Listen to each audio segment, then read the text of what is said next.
Jack Morrison stood on the porch of his ranch house, staring at the endless prairie that stretched before him like a golden ocean. The Montana Territory was beautiful, but it was lonely. At 32, he'd built his ranch from nothing, 2,000 acres of prime grazing land, 100 head of cattle, and a sturdy home. Everything a man could want, except someone to share it with. He pulled the crumpled newspaper from his pocket and reread the advertisement he'd placed 3 weeks ago, respectable rancher seeking quiet, domesticated wife. Must be good with cooking, sewing, and household management. Write to Jackson Morrison, Silver Creek Ranch, Montana Territory. Jack wanted simple. He wanted peaceful. After years of chasing wild horses, breaking broncos, and fighting off cattle rustlers, he craved tranquility. He imagined a soft-spoken woman who'd greet him with warm meals, mend his shirts, and sit quietly by the fire in the evenings. The responses had been disappointing, until hers. The letter from Miss Ellie Buchanan of Texas was perfectly written on delicate paper. She described herself as a lady of refined sensibilities who enjoys domestic pursuits and seeks a stable, God-fearing husband. Her words painted a picture of exactly what he wanted: demure, gentle, obedient. He'd written back immediately, and after 2 months of correspondence, they'd agreed she would come to Montana. Today was that day. Jack adjusted his best Sunday shirt and checked his reflection in the window. He'd shaved, trimmed his hair, and even splashed on some bay rum cologne his sister had sent him last Christmas. The stagecoach was due at noon. At the mercantile in town, Jack waited nervously. The owner, Mrs. Henderson, kept giving him knowing smiles. "Getting yourself a bride, Jack? About time." When the stagecoach finally rumbled into view, Jack's heart hammered.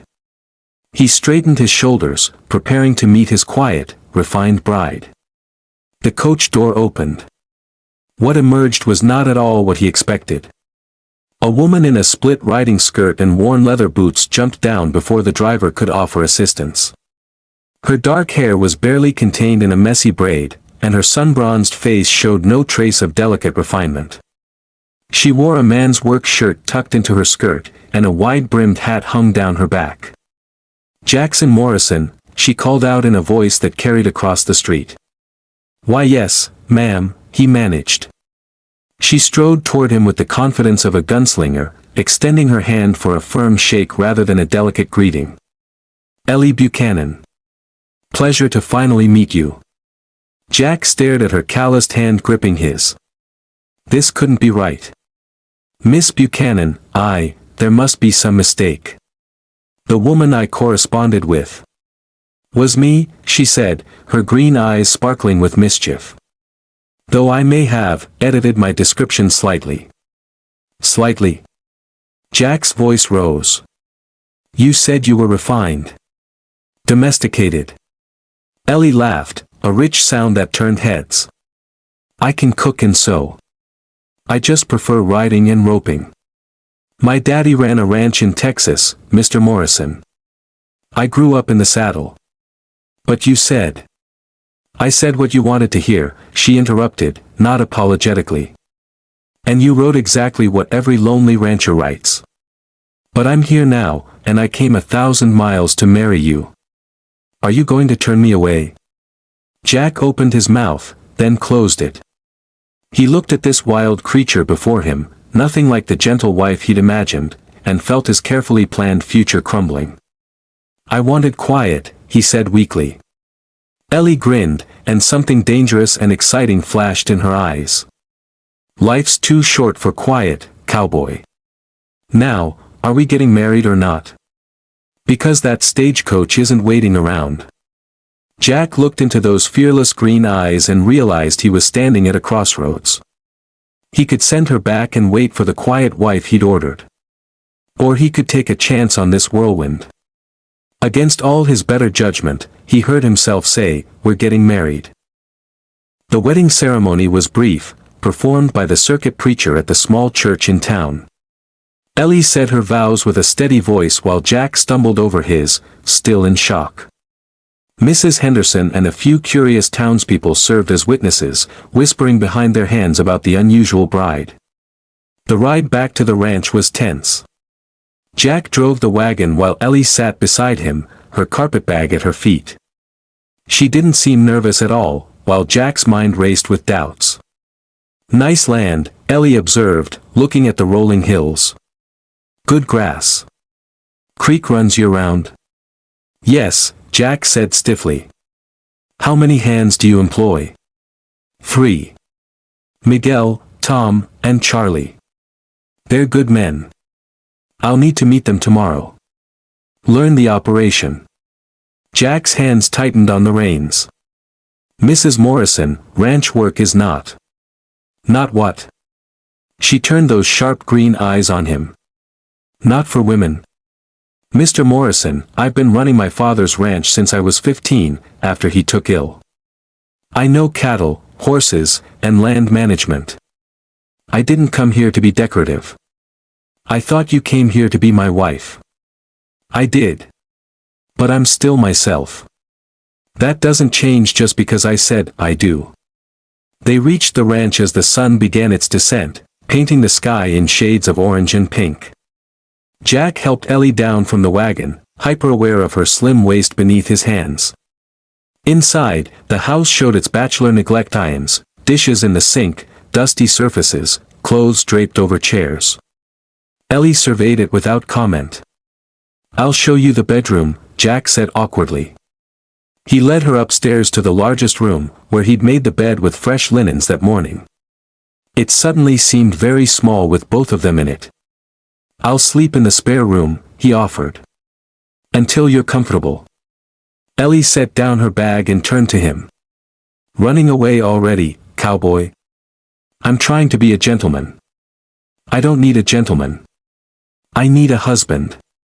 She stepped closer, and Jack caught the scent of sage and leather in something uniquely her.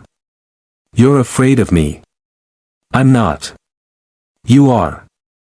You wanted someone you could predict and control. Someone safe." Her hand came up to rest on his chest, and he felt his heart thunder beneath her palm. "But safety doesn't keep you warm at night, Jack Morrison." Before he could respond, she kissed him. Not demurely, not tentatively, but with a fierce passion that ignited something in him he'd thought long dormant. His arms came around her instinctively, pulling her close. When they broke apart, both breathing hard, Ellie smiled. "There. That's better." "Ellie," he managed, "I don't know how to do this." "Do what?" "This. You. I had a plan, and you're nothing like." She placed a finger on his lips. "Plans change. People surprise you. That's what makes life worth living." She began unbuttoning her shirt, her eyes never leaving his. "Now, we can spend our wedding night talking about your expectations, or we can spend it getting to know each other properly. Your choice." Jack swallowed hard. Every rational thought told him this was moving too fast, that he didn't know this woman, that this wasn't what he'd signed up for.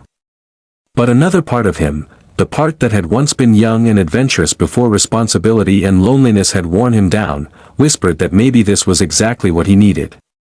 He reached out and gently took her hand, stopping her from unbuttoning further. "Slow," he said.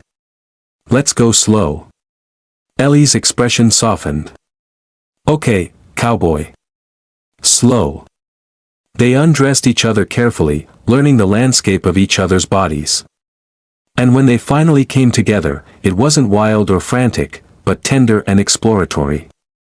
Jack discovered that beneath Ellie's fierce exterior was vulnerability, and she discovered that beneath his stiff formality was a man capable of deep feeling. As dawn approached, they lay tangled in the sheets, talking softly about their pasts, their fears, their hopes. And Jack realized that maybe, just maybe, he hadn't gotten what he wanted, but what he needed. The rooster's crow woke Jack at his usual time, 4:30 in the morning. He started to rise, then remembered the warm body beside him. Ellie slept peacefully, her dark hair spread across the pillow, one hand curled against her cheek.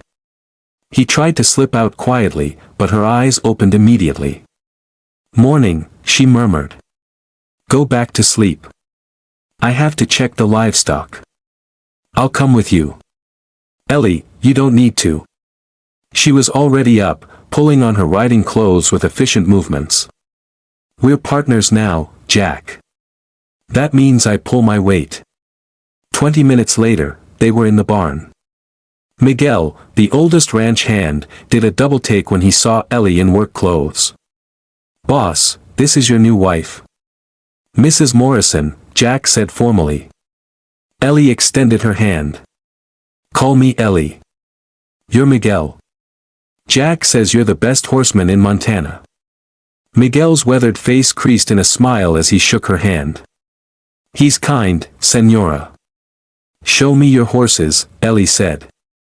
"I want to know what I'm working with." Jack started to object, but Ellie was already walking toward the corral where they kept the partially broken horses. One in particular, a black stallion named Diablo, was notorious for throwing every rider. "Not that one," Jack warned, but Ellie was already climbing the fence. "He's magnificent," she breathed, watching the stallion pace and snort. "How long have you been trying to break him?" 3 months. "He's impossible." "Nothing's impossible. You're just using the wrong approach." She slipped into the corral, moving slowly. "Ellie, no."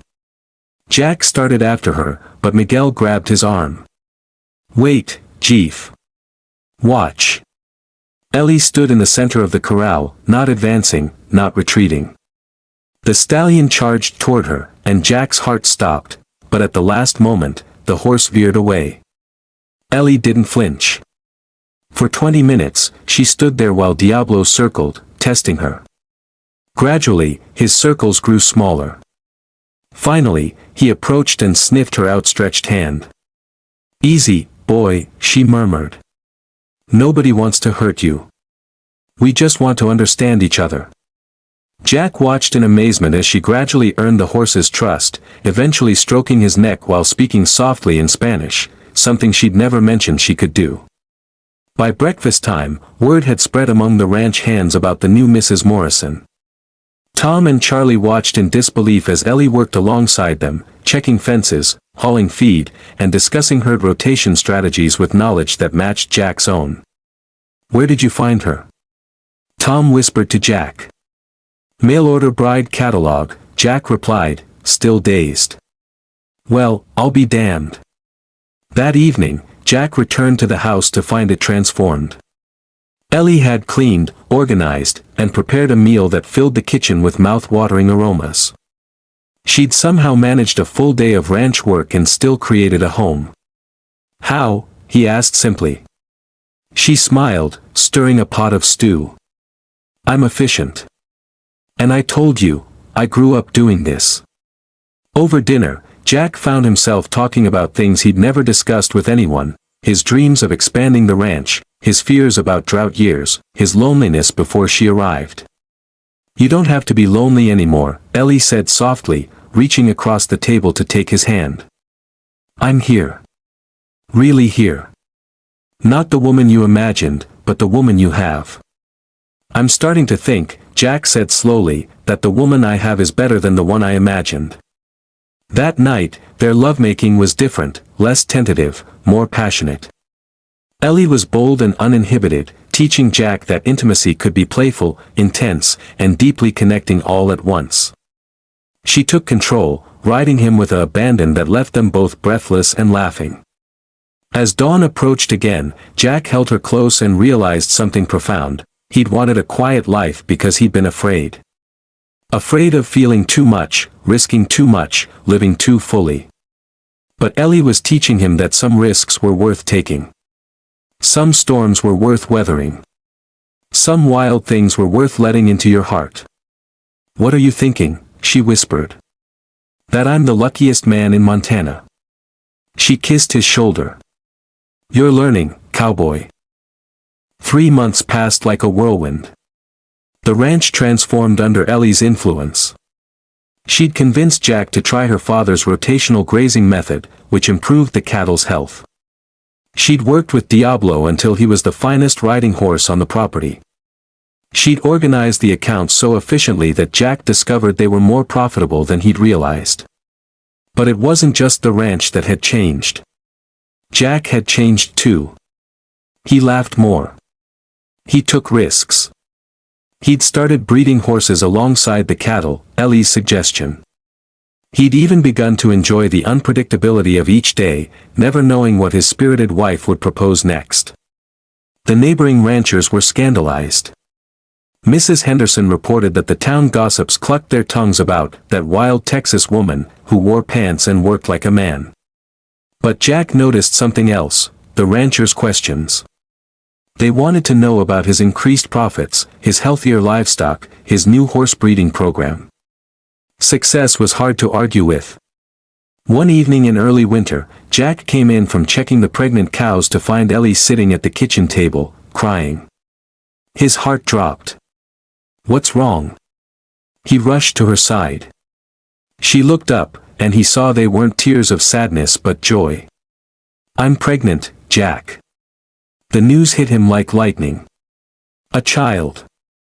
Their child. The continuation of everything they were building together. He pulled her into his arms, holding her tight. Are you happy? He asked. Terrified, she admitted. But yes. So happy. Are you? I didn't know I could feel this much, he said honestly. Before you came, I thought I wanted a simple life. Quiet. Manageable. But you taught me that the best things in life are wild and unpredictable and worth every moment of uncertainty. That night, they made love slowly, reverently, Jack's hand on her still flat belly, both of them marveling at the life they'd created together. As spring approached, Ellie worked as hard as ever, despite Jack's protests. I'm pregnant, not fragile, she'd insist, continuing to ride and work until her belly made mounting difficult. The baby came in late summer, a girl with her mother's green eyes and her father's dark hair. They named her Grace, because that's what she was, unexpected grace in their lives. Jack held his daughter and looked at his wife, exhausted but radiant in the bed, and felt his heart expand beyond what he thought possible. I love you, he said. Words he'd been afraid to say for so long, thinking they made him vulnerable. I know, Ellie replied, smiling.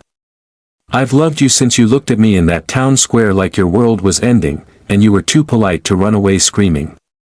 It was ending, Jack said. The old world. The lonely, quiet, predictable one. You gave me a new one. We gave each other a new one, she corrected. Over the next few years, Silver Creek Ranch became known throughout Montana Territory. Not just for its success, but for its spirit. The Morrison Ranch was where innovation met tradition, where a cowboy and his wild wife built something extraordinary together. They had 2 more children, a boy they named Samuel, and another girl named Rose. Ellie taught them all to ride, to rope, to think for themselves. Jack taught them about the land, about integrity, about love. On their 10th anniversary, Jack took Ellie back to the hill where he'd first shown her the full expanse of their ranch. The spread had grown to 5,000 acres. They employed 15 hands. Their horse breeding program was renowned. Do you ever regret it? He asked. Answering my advertisement. Coming to a stranger. Ellie leaned against him, fitting perfectly under his arm as she always had. Never. Though I do wonder sometimes what would have happened if you'd gotten the quiet wife you asked for. I'd have died of boredom, Jack said honestly. And never known what I was missing. And what's that? Everything, he said simply. Life. Love. Adventure. You gave me everything, Ellie Morrison. She turned in his arms and kissed him, as passionate as she'd been on their wedding night. You gave me everything too, Cowboy. A home. A partner. A man brave enough to let me be myself.